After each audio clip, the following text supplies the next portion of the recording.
Hello, I'm Dick Hatwick, and I'm president of the American National Business Hall of Fame.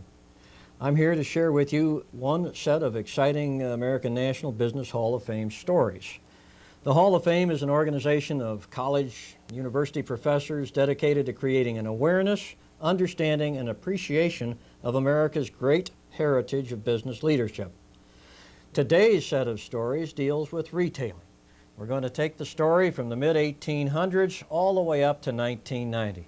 And so let's go back to the mid-1800s. Retailing in our country took place about like you see it right there. Most Americans lived on the farms, and they did their shopping by buying from peddlers who visited their farms. Maybe once a month you'd hitch up the family wagon, go into the nearest town and buy from your local general store. And if you were among the small minority of Americans that lived in the large cities, you had literally thousands of specialty shops like this. Into that setting in the mid-1800s came a new revolutionary retailing concept known as the department store. Department stores such as Wanamaker's in Philadelphia, or Macy's in New York City, or in the state of Illinois, Marshall Field's. You see Mr. Field right here. Now, Mr. Field started out as a wholesaler and then started his retail stores, copying the ideas from the eastern cities.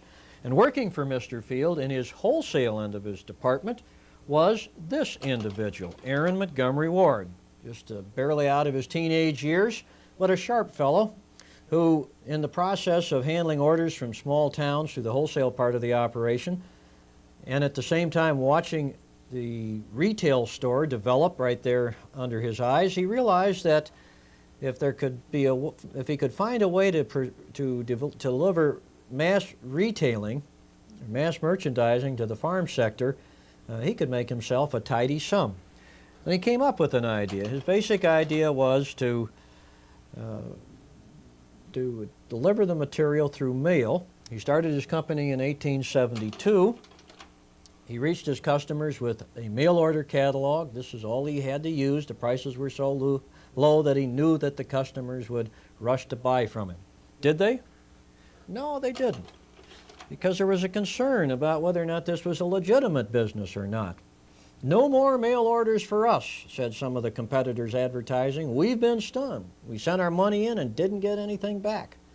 Well, how are you going to counter this kind of rumor that obviously isn't true but is killing your business? Aaron Montgomery Ward used two techniques which probably would still be good today. Number one, he introduced the money-back guarantee. If you're not totally satisfied, we'll send the money back. Number two, he went out to gain the confidence of the leadership of the farm community. He did that by going to meetings such as this one we see here in Edwardsville, Illinois, meetings of farmers put together by the farm organization. He'd be a free speaker. He'd present an inspiring speech, invite the farmers to buy his merchandise, invite the farm leaders to come and visit him at his home plant in Chicago. And that did the trick. Within a matter of a year, this tiny little store that he was operating out of on the left-hand side of this slide grew into a two-story business that you see in the slide panel to the right. And within 2 decades, Ward was one of the wonders of the commercial world, operating out of this famous Ward Tower in Chicago, Illinois. Ward retired from business at this point, and it's a good thing he did, because hot on his heels was a competitor by the name of Richard Sears. Now, Richard Sears is an interesting story. Grew up in Minnesota, finished grade school, went to work at the railroad here in North Redwood, Minnesota. He started out as a general all-purpose errand boy, and then gradually worked his way up until he was station manager, operating out of the protruding part of the railroad station that you're looking at. One day, down the tracks that we're looking at, came his future fortune in the form of a shipment of watches that were addressed to a local jeweler. When Sears contacted the jeweler said, "I don't want them, I didn't order them, I don't think I can sell them." Sears contacted the manufacturer. "Customer will not accept the merchandise. What shall I do?" The manufacturer wired back to Sears, "We'll sell them to you at a discount and give you credit until you do sell them. No cash down." Well, Sears thought that the discount he was getting was so good that he undoubtedly would be able to sell the watches and make a tidy profit, and that's exactly what he did. In the process of doing so, however, he discovered that he had to print up a circular, which he sent around to the townspeople and the Indians and the farmers in the area. And then it all clicked in his mind. Then he saw that a great profit could be made by selling watches by mail. Determined to see if he could make this business work, he continued to order new batches of watches and sell them by mail, operating out of this station. When he was convinced that it would work, he moved to Chicago, Illinois, where he set up his business in partnership with a watch repairman, Alva C. Roebuck.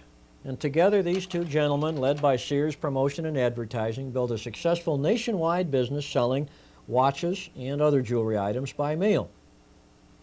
By the end of the 1880s, Richard Sears was ready to retire from business. He was a self-made wealthy man, and he did so temporarily.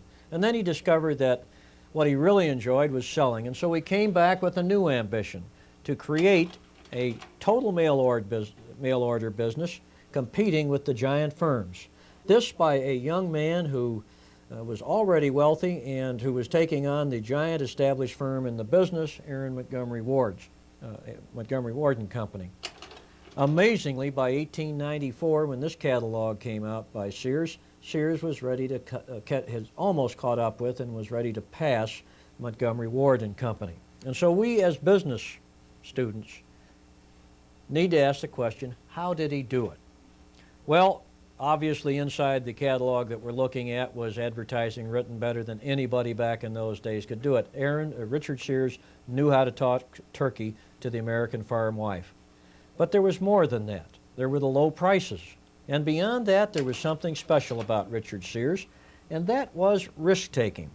We can illustrate risk-taking as practiced by Sears by telling the story of this $19.90 cream separator that appeared in the catalog of that time. The story of the separator is simple. It was a product that everybody said you can't sell by mail. But it was a product that reached the local rural retailer by a long route going through the hands of many middlemen. And consequently, if you could eliminate the middlemen, you could eliminate their cost and get an unbelievably low price. And that's what Richard Sears did. He took the gamble by ordering a large production run of these cream separators. He had the manufacturer redesign them so they would be simple to take apart, so they could be mailed, simple for the farmer to assemble when they arrived. And then he took a gamble that the farmers would actually buy these broken down or knocked down separators that you had to put together again. What made this a risk was that the cream separator was a complex product, or so it was seen by the farmers, and consequently, the fear that Sears had was that the farmer would feel that he needed the service of the local appliance dealer. But Sears took the gamble, and it worked. The price was so low, 1/3 the price of the store-bought cream separator, that farmers flocked to order this product, and Sears made $1 million in profit on this one product alone. Richard Sears was a great marketer. Richard Sears was a terrific promoter, but he wasn't much of an administrator. He wasn't really much of a financial man, and his bankers urged him to bring on somebody who could help him with these other business functions, and that someone was Julius Rosenwald. Rosenwald, born in Springfield, Illinois, had been trained to run a clothing company. He had a men's clothing store in Chicago, Illinois. He also manufactured men's clothing, which Sears Roebuck sold. And so the two men knew one another. Sears invited Rosenwald to join him. Rosenwald invested some money in the business and became the number 2 man at Sears. In 1907, Sears Roebuck had a financial crisis with the recession of that year. Rosenwald's recommendation to deal with it was to cut back on the advertising and not build up an inventory and ride out the recession. Richard Sears wanted to crank up the promotion. The board sided with Rosenwald, and Sears left the company, and Rosenwald took over. This was a fortuitous development for Sears Roebuck because the company was now big enough that it needed professional management, and Sears was not a professional manager. Rosenwald brought to the company many aspects of professional management, but there are 3 that interest us right now. The first of those 3 was consumerism. Rosenwald insisted that the advertising that Sears had been doing be cleaned up so that it was completely clear to the customer reading the ads what they were getting, what it would do and what it wouldn't do. Number two, Rosenwald was insistent that the company be a good place to work, and so he raised pay and he instituted a retirement program and insurance and other benefits that one would expect out of, in today's age, one would expect out of a professionally managed company. Back in those days, these were pioneering efforts. And finally, as we'll see shortly, Rosenwald picked his successor, the person that would carry the business on. But before we talk about the successor, we need to go back and look at Montgomery Ward and Company. We're up to about 1919 now. Sears Roebuck has long since passed Montgomery Ward. Ward is falling farther and farther behind, and then miraculously, after World War II, Ward staged a comeback.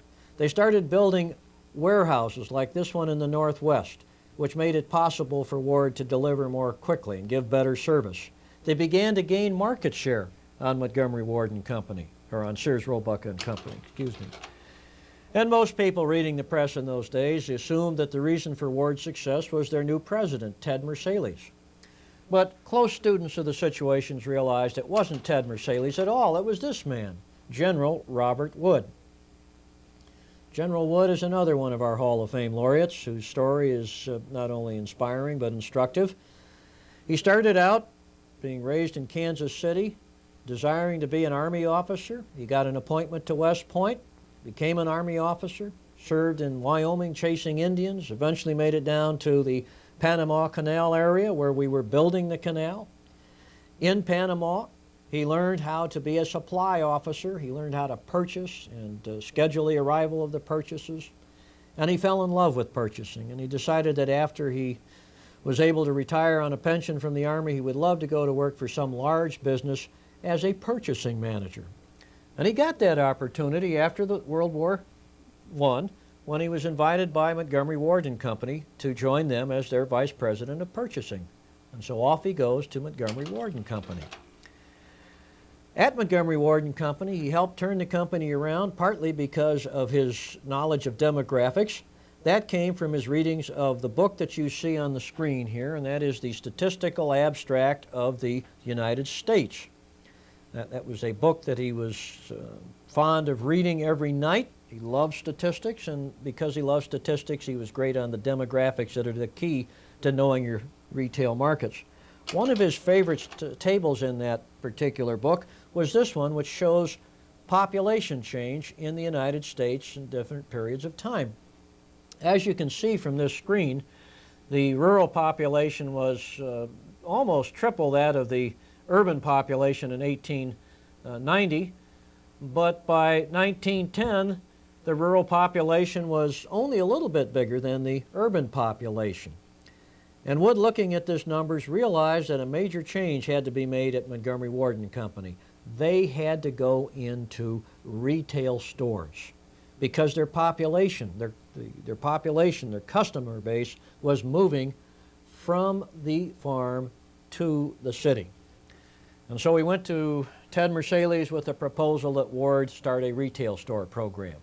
Well, Ted Mercedes wasn't interested in this, and consequently, Wood, disillusioned, continued to push the point, which he should not have done if he wanted to stay at Ward, and finally Mercedes fired him. That was just what Julius Rosenwald over at Sears wanted. Julius Rosenwald hired Robert Wood as his vice president for purchasing. That's what Rosenwald really wanted, was the purchasing skills and the administrative skills. He saw Wood as a possible successor to him at Sears. But also Rosenwald, as part of the package deal, gave a budget to General Wood so that Wood could try his retail store experiment at Sears. Rosenwald, by the way, did not think that the retail experiment would work. But he was smart enough to know that if you want to hire a superstar like Wood, you have to give him a few perks like a budget to try this idea that didn't seem so good. And so Wood comes to Sears and he starts the retail store program. And here are the numbers showing how that program progressed. You can see 1925, the first 8 stores were built, or were opened rather, some of them in existing buildings. Only one more store was opened in 1926 because there were some problems with this this concept. The biggest problem was that Wood originally tried to run the stores using mail order personnel that were already with the company, and mail order personnel didn't know how to run a retail store. Realizing his mistake, Wood went out and hired experienced retail store managers, and as you can see, by 1927 they were able to open 27 stores, and the numbers kept growing. Look carefully at those numbers through the 1930s there, and you'll see that's the numbers you're looking at there, the 338, 378, a little dip in 1932, 374, and then 400 and 416.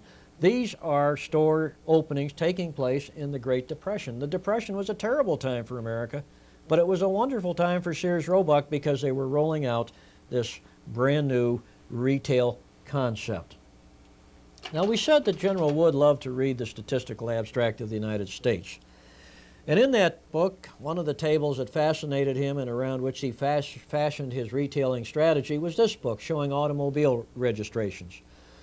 Wood saw that the American middle class was buying its first automobile. You can see that in the numbers, particularly when they get into the tens of millions in the 1920s. If the middle class has a car, said Wood, they're going to probably move to the suburbs of the big cities where they can buy inexpensive homes. And if they're going to be in the suburbs of the cities, then they probably will want to travel to the retail store by automobile. And trying to travel downtown to the existing department stores would be a real problem. It was congested, and you'd have a tough time finding parking. So, said Wood, what we need to do is to build our retail stores in the suburbs of the great cities.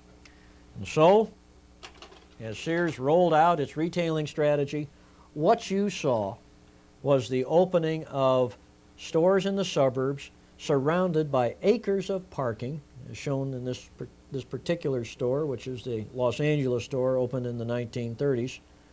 And to those stores, these middle-class families flocked in their automobiles. A brilliant strategy. The downtown competitors, the department stores, said how silly this man Wood is. In the first place, everybody knows you ought to locate your stores in the center of the city. There was even some economic theory that said that. So he's already at a disadvantage. Now he's building this expensive parking. And he won't have as much business as we have downtown. He'll never be able to pay for all of these expenses. He's going to go bankrupt. How wrong they were. And all because they weren't reading what book? The Statistical Abstract of the United States. Of course, they knew the book too. What they weren't doing was understanding the implications for mass merchandising that were in these statistics.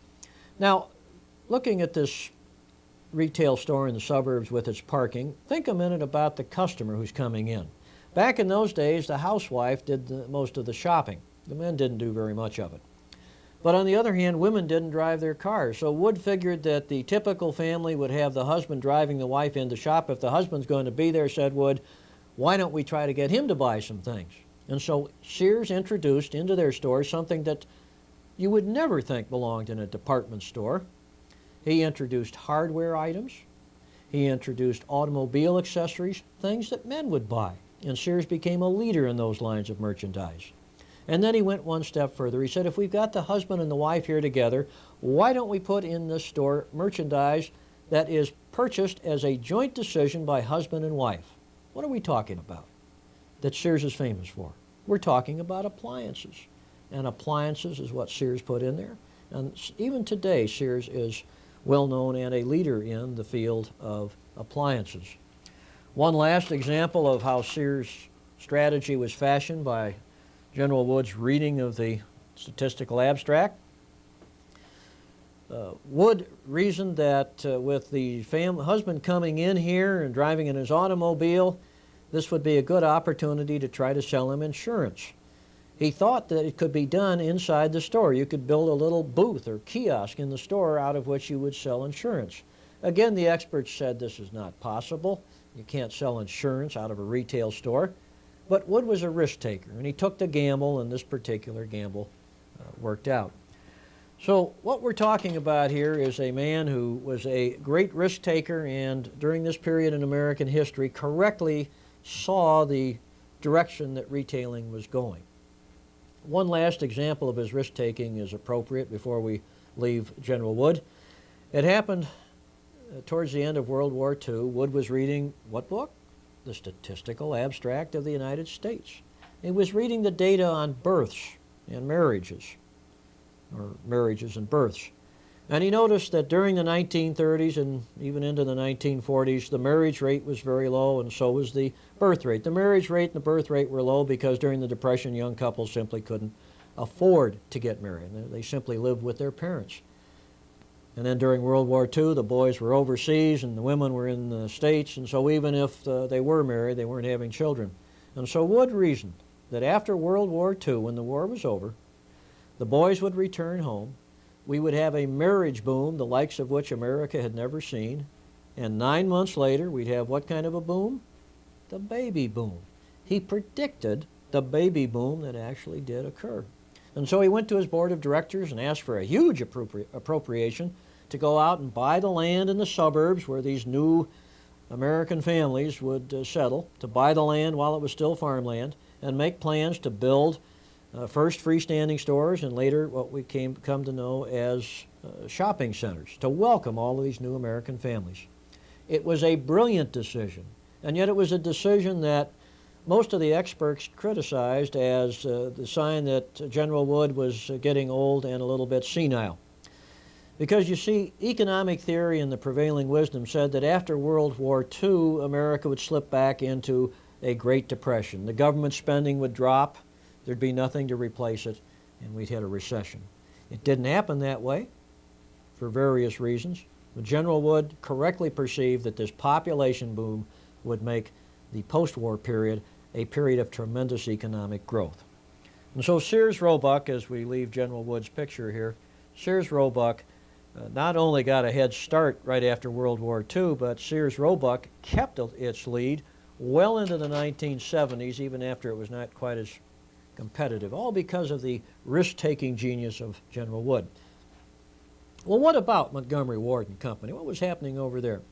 Well, in the 1920s, after they saw that Sears was successful with its retail stores, Wards decided that they would have to open stores too. But they were going to be smarter than Sears. They wouldn't open their stores in the big city. No, they would open theirs in small towns that already knew them. They would open stores such as you see on the screen right here. And those stores actually made money for a while, although they did take business away from Ward's catalog.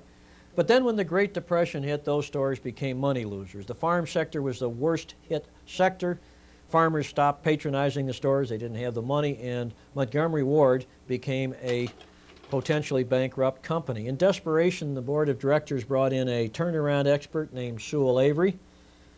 He didn't have any retailing experience, but he did have experience in taking over struggling companies, closing down losing operations, and then making the few remaining sites profitable. And that's exactly what Sewell Avery did.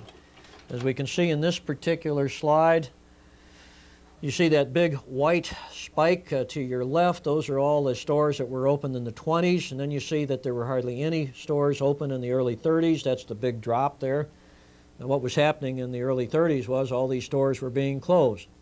And once all of the money-losing stores were closed, and there wasn't that much left, Sewell Avery began opening stores again, as you can see in that smaller white growth area there in the later 30s. These were stores that were built in the suburbs, and they looked a lot like the Sears stores. Now, if you look carefully at this graph, you'll see that after 1941, Ward didn't open any new stores.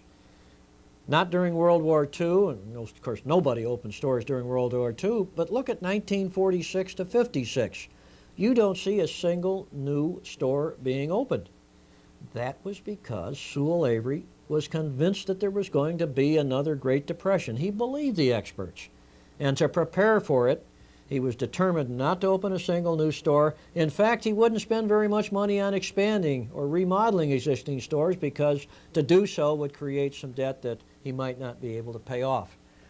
Well, by the mid-1950s, it was clear that his guess as to what was happening in the economy was wrong, and yet he was stubborn about it, and finally an outside takeover group came to Chicago at the annual meeting attempting to take over control of the board of directors and kick out Mr. Avery. At the meeting shown on the screen here, Avery pleaded his case. Fortunately for him, he had a number of directors that were personally loyal to him.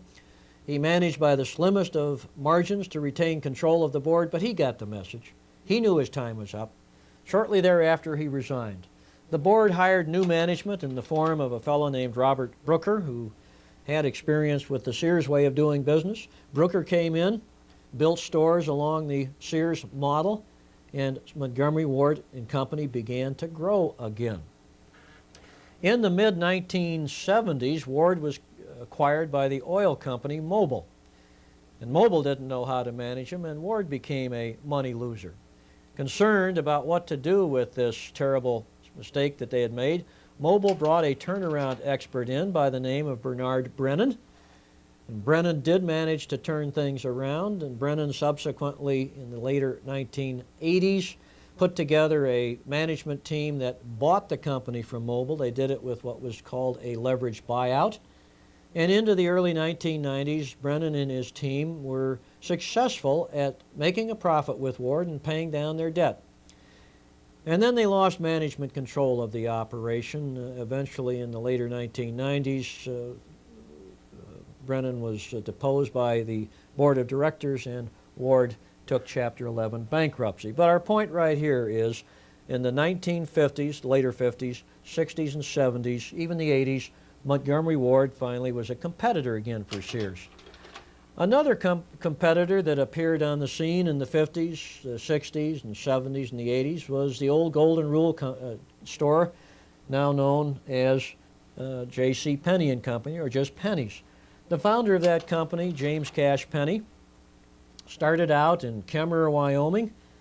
He established a little retail store there. It wasn't much, as you can see by this picture. But to the little town of Kemmerer, it was a godsend because the prices were very, very low. This was the Wal-Mart of its day in that tiny little town. And this is what J.C.Penney was all about. Mr. Penney was out there to give the lower middle class a fair deal, a good deal, a low price on its merchandise. His concept was a great one and allowed him to expand out of that rural environment to all of our big cities, but still focusing on the lower middle class. By the mid-1950s, it was clear to new management, including the about to become president, William Batten, that the old Penny strategy wasn't going to work. There was a new form of retailing coming onto the scene known as discounting, and Penny would either have to become a discounter or go the other direction and be a full-line department store along the lines of Sears. Mr. Batten chose the course of becoming a head-to-head competitor with Sears. He expanded into a full-line department store concept aimed at the American middle class. He added a catalog. He added credit, which Penny had not offered until this point, and the result was a new serious competitor for Sears, Roebuck and Company. So we're talking now about competition that is arising in the 50s, 60s, and 70s for Sears Roebuck after Sears got that tremendous head start based on General Wood's brilliant reading of what was going to happen in retailing after World War II. Now, the time we're talking about, the 1950s, also saw the department stores themselves realize they had to change. They woke up, and the biggest move they made was to the suburbs. They finally realized that to compete, they were going to have to go into the very malls that Sears was building to serve its customers. So now the department stores are offering some competition to Sears. And finally, we have the real revolutionists of retailing in the 1950s. They were what we now call the discounters. The first of those, the most famous at the time, was E.J. Corvette, founded by Gene Fairclough, whom you're looking at in this particular slide. His concept was quite simple. You get a huge building. You don't spend much money on making it look nice. Because you don't have those overhead expenses, and also because you don't offer a lot of service, you can offer rock-bottom prices. And he figured that customers would flock to this barren store just on the basis of the cheap merchandise. And that's exactly what happened with his first few stores. But he wasn't good at management controls as he expanded his empire, and he lost his ability to make a profit. He sold to another company which couldn't make a profit. Corvette went from owner to owner and eventually was bought by a French company which couldn't turn it around, and they were finally sold off. Corvette was not a lasting success in discounting. but Corvette's idea, Faircloth's idea, was. And interestingly enough, the first company to make a go of it for a long period of time was a dime store chain, used to be known as S.S. Kresge. It was a profitable chain in the mid-1950s, at the time that the story that we now want to share with you took place. At that particular time, the company's new president-elect, the chairman-elect, and CEO was Harry B. Cunningham. Cunningham knew that even though the chain was profitable, it wasn't growing, and so he set out to find out how Kresge's could grow again. And he came to the conclusion that Kresge could become a successful discounter.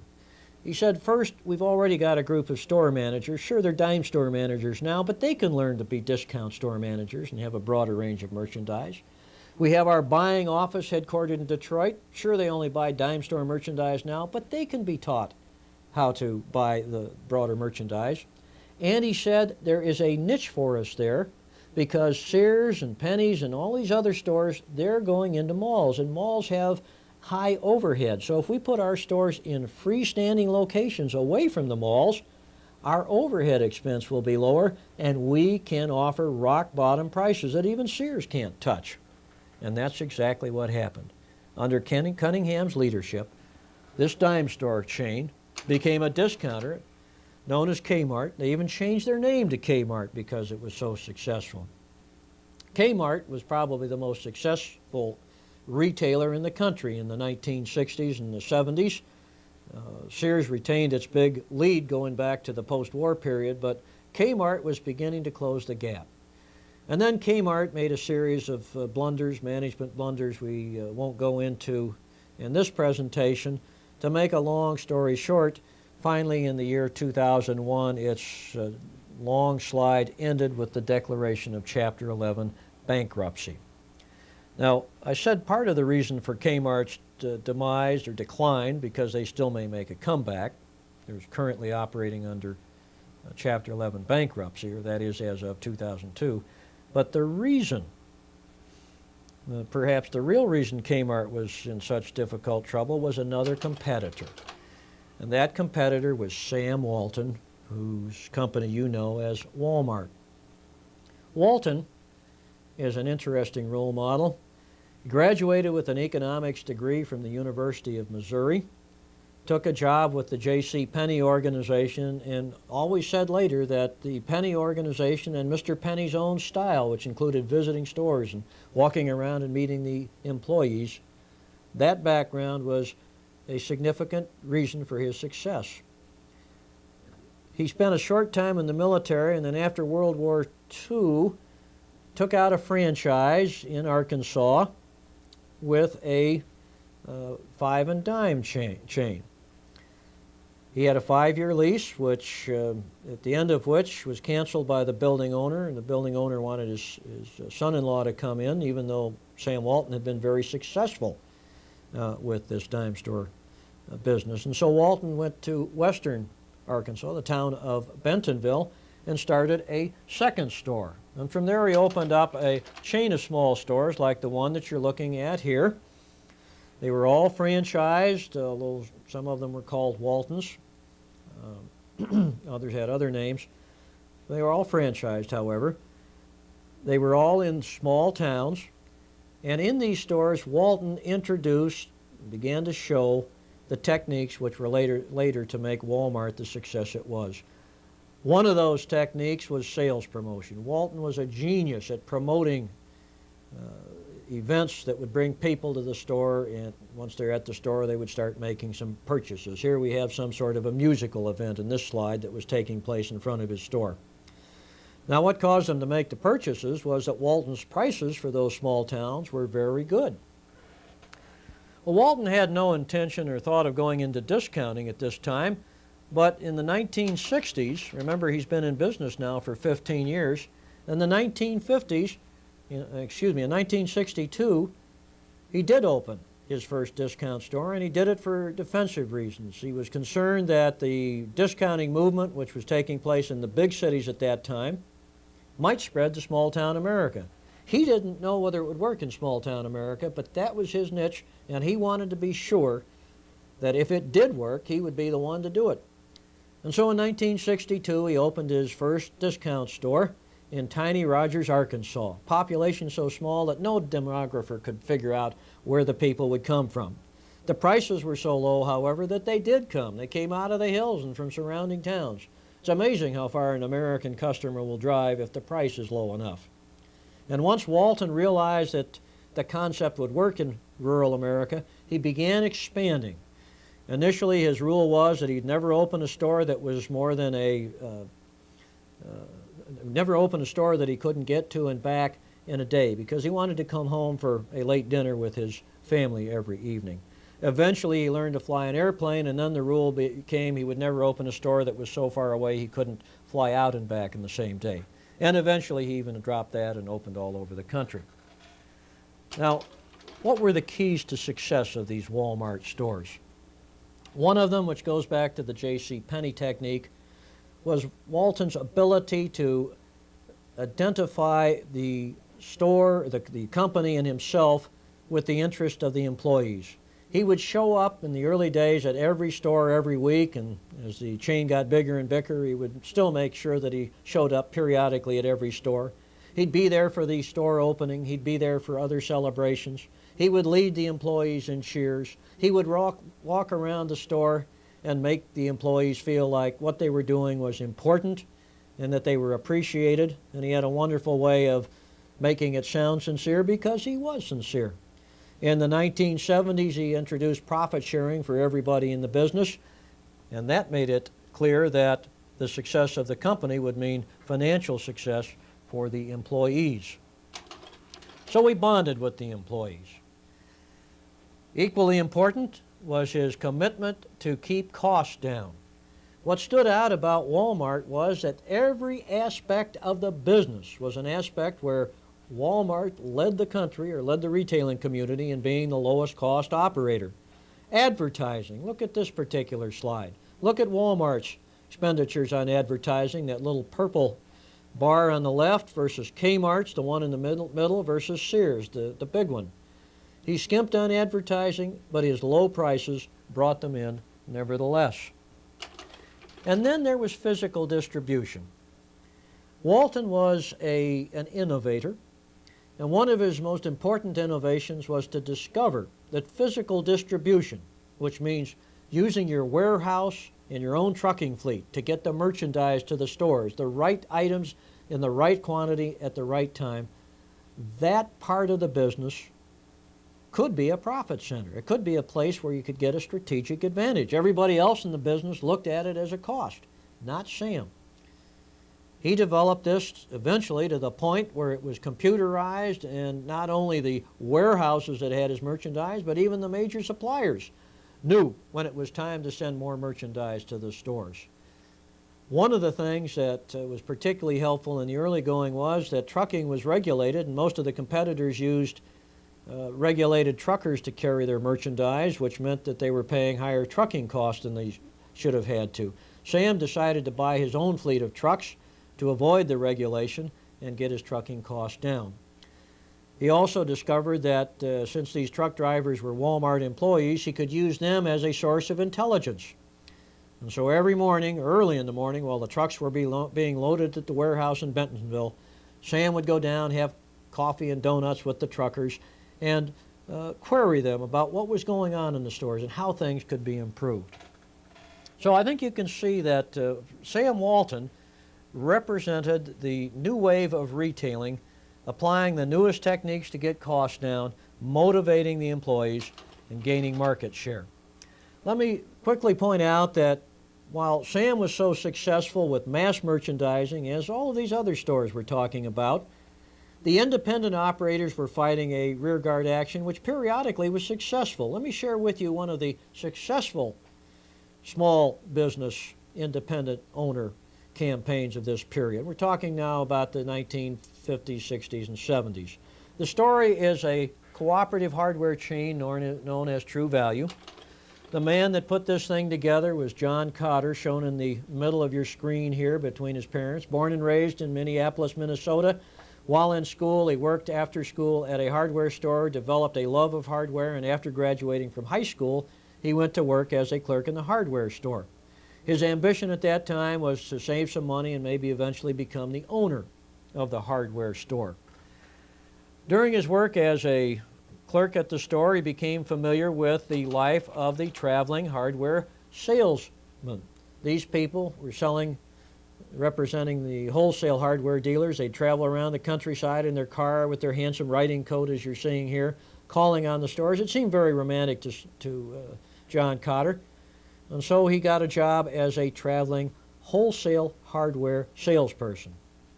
Then he fell in love and married, and his wife insisted that he stop traveling, and so they bought a small hardware store in Marshfield, Wisconsin, and that was where they would spend the rest of their lives. However, as his boys entered the teenage years, it became clear to him that he wasn't making enough money as a hardware owner in a small little store to send his boys to college, and that was his dream. He wanted his sons to go to college. And so he went back to work for a big organization. This time he went to work for one of the large wholesale operations in Minnesota. He was a buyer for 2 different departments, and he went around to the trade shows finding merchandise that would sell and pricing it and meeting a lot of people in the industry. And as he went around to these trade shows and as he watched what was happening to the independent dealers who were his customers, he began to worry about their future. He worried so much that right after World War II, he decided to help them save themselves. In 1947, he called a meeting of 25 independent hardware dealers in Sycamore, Illinois, and presented them with a picture of what would happen if they didn't band together, plus a proposal for them to band together and become a wholesale buying organization. They would become the owners, along with him, of a wholesale operator called Cotter & Company. They would operate their own independent stores, but they would agree to use a common name, which at that time was True Serve and eventually became True Value. That way, their wholly owned cooperative could collaborate in joint advertising and even eventually get into nationwide advertising. To keep costs down, which of course was the whole idea behind this, Cotter insisted that the home office be lean and mean. In the beginning, it was really lean. It had 2 mean operators, John Cotter himself, shown to your right in this slide, and Ed Langto behind him. That was it. And the concept worked. The True Value chain took off, as you can see in this slide, by 1977, which is the highest bar to your far right. Cotter & Company's wholesale volume was over $1 billion. There were over 7,000 independent stores associated with it. True Value had created, through its nationwide advertising, name brand recognition for some of its lines, such as True Test paint and Master Mechanic tools. This was a great success story. And as we look back on what made it a success, indicated by the earlier slides, it was basically the concept of a cooperative where the owners of the True Value, of the Cotter & Company, got the profit that normally went to a wholesaler. This slide that you're looking at on the screen has 3 lines. The top 2 lines represent the price that is charged at the wholesale level to a retail hardware store to cover the cost of carrying the operation through wholesaling. The bottom line is what was charged to True Value dealers by its Cotter & Company affiliate. And you can see the low line is the one for Cotter & Company because the owners of Cotter & Company didn't have to provide any profit to Cotter & Company. That was their first benefit. The difference between the lowest line and the second line up represents a margin that the independent owners, these hardware dealers that owned Cotter & Company, that was the margin that they could keep either as a profit or they could use to cut their prices and compete with the big boys like Sears.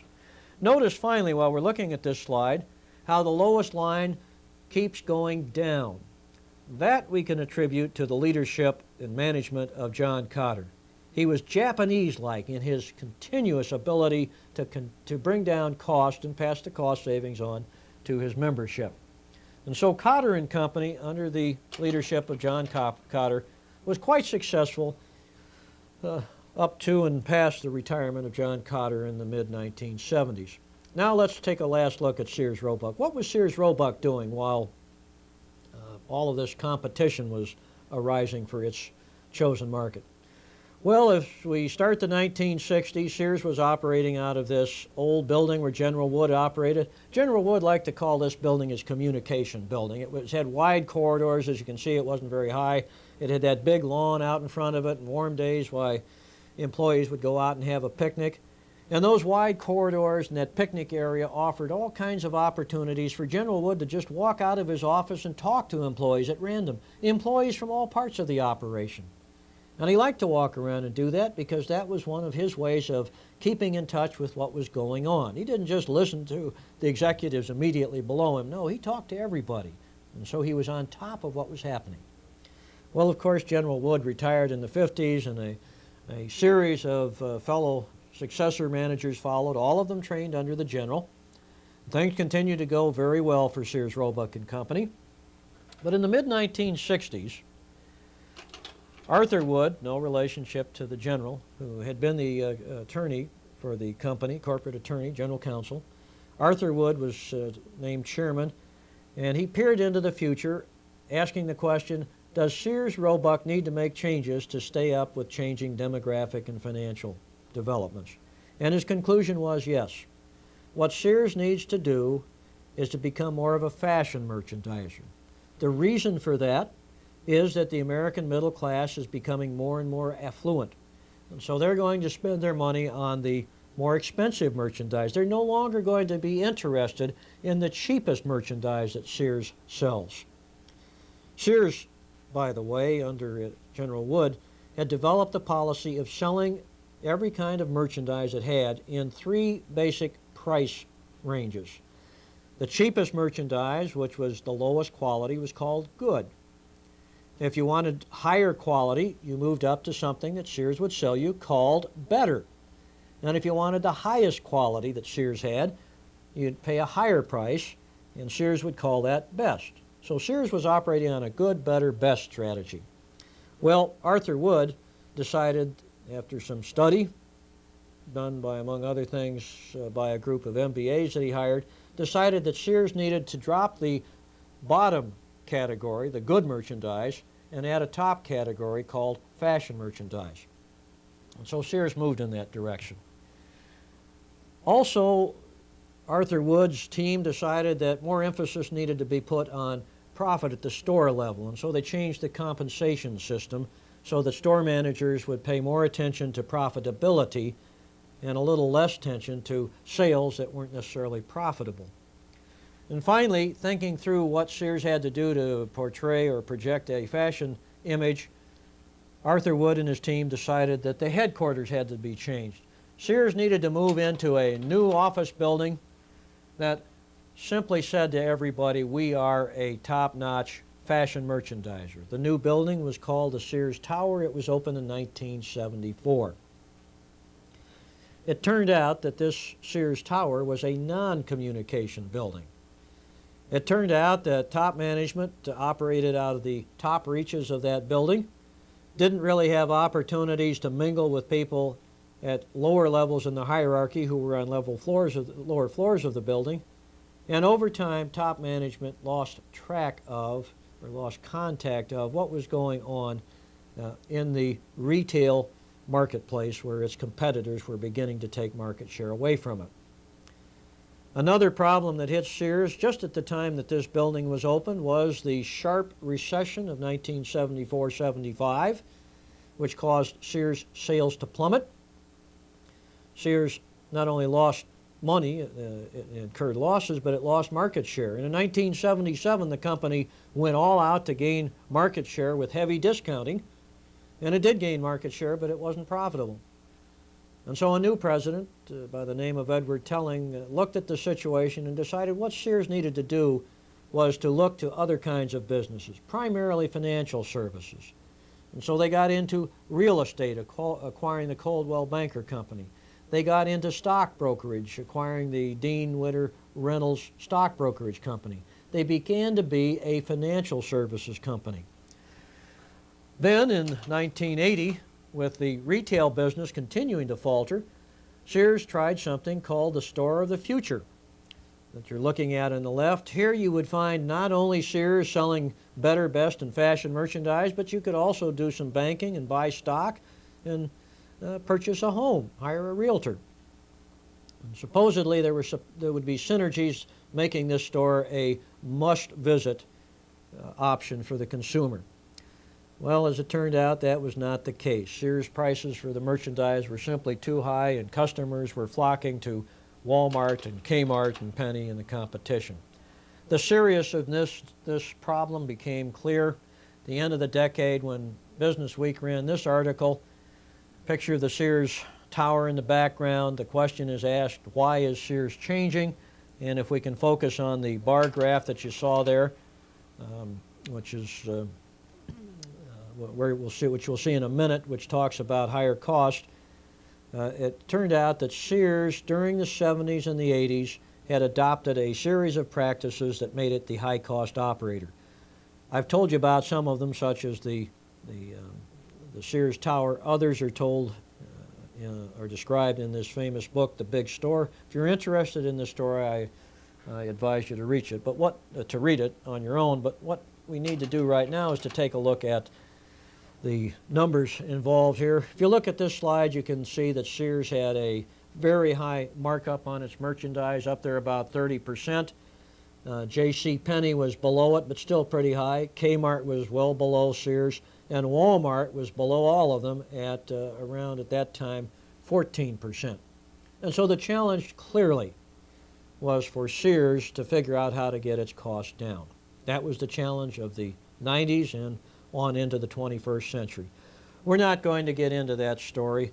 We'll stop our narrative right here. The story for the 90s and beyond is a great story. As you can see from this slide, that story begins with Wal-Mart and even Kmart passing Sears. As I'd mentioned earlier, in 2001, 2002, Kmart had to declare bankruptcy. They're not that big a factor, but Wal-Mart continued to flourish. So part of the story in the 90s and beyond is Wal-Mart. There are other retailers, Home Depot being an example. The founders Arthur Blank and Bernard Marcus, shown here, have a great story, and hopefully you'll get to hear that story in another Hall of Fame presentation.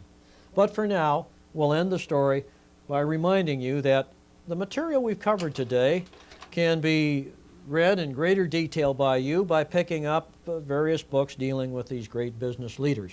I can't think of a better place for you to start than the book you're seeing on the screen here, Sam Walton's autobiography, with a little help from a Business Week editor. The title is Sam Walton, Made in America. There you will see Sam's version of the secrets to his success, to Wal-Mart's success, and you'll read in more detail the colorful story of his career. I hope that you've learned something from this presentation, and who knows, perhaps a few decades from now, you yourself will have followed in the footsteps of one of these great business leaders, and a new generation of students will be hearing your story. Goodbye and good luck with your own career in one of the world's great institutions, American business.